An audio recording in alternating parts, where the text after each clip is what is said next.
shoulders, and he was about to make them give it to him. Nate didn't need fists. He needed leverage, and he had it. Everyone had a secret, so he laughed, a quiet, dismissive sound. Shaking his head, he looked directly at the phone recording him and said, "You really want me to talk about why your dad's company is being investigated for fraud? Right here, on camera." Silence. Luke hesitated, his grip on the phone shifting slightly. The other guys exchanged quick glances. Ryan's smirk vanished. His jaw tightened, but his eyes, those gave him away. "What the hell are you talking about?" Ryan's voice wasn't as sharp this time. It was testing, calculating, lating. Nate tilted his head, keeping his tone casual. "You should ask your old man, or, you know, the SEC. I hear they're very interested in offshore accounts these days." Ryan's nostrils flared. He grabbed Nate's shirt, but this time, it wasn't with confidence. It was with panic. "Shut up." Nate didn't flinch, didn't pull away. Instead, he leaned in slightly, lowering his voice just enough so that only Ryan could hear. "You don't even know, do you?" Ryan's fingers twitched against the fabric of Nate's shirt. That was it. The hesitation, the moment of doubt. He was afraid. Nate smiled. "Make me." Ryan's grip loosened. His eyes flicked to his crew, Luke, Brandon,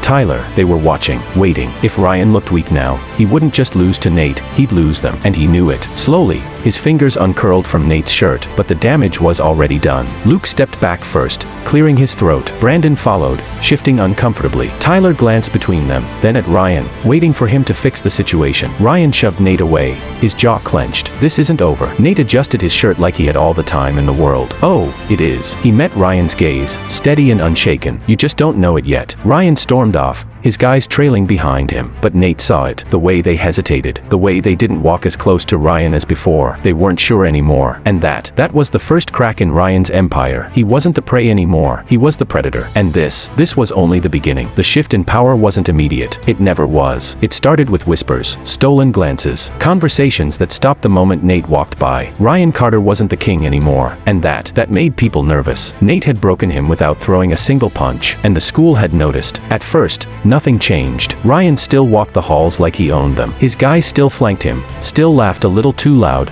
still tried to act like nothing had happened. But power wasn't about what people said. It was about what they believed. And slowly, the cracks started to show. Students who once avoided Nate now watched him. Some with curiosity, some with caution, some with something close to respect. By the third day, Ryan wasn't laughing as much. By the fifth, he was avoiding eye contact. By the seventh, he wasn't walking with his crew all the time. That's when the first one came to him. The first recruit. It was between classes when Nate found a freshman hovering near his locker. Thin, nervous. The type who kept his head down and moved through the school like a ghost. Oliver King. Nate shut his locker, looking him over. "You lost." Oliver hesitated, glancing around. "No, I just..." He took a breath. "I heard what you did to Ryan." Nate leaned against the lockers. "What did you hear?" Oliver swallowed. "That you flipped the script." Made him back down, his voice lower.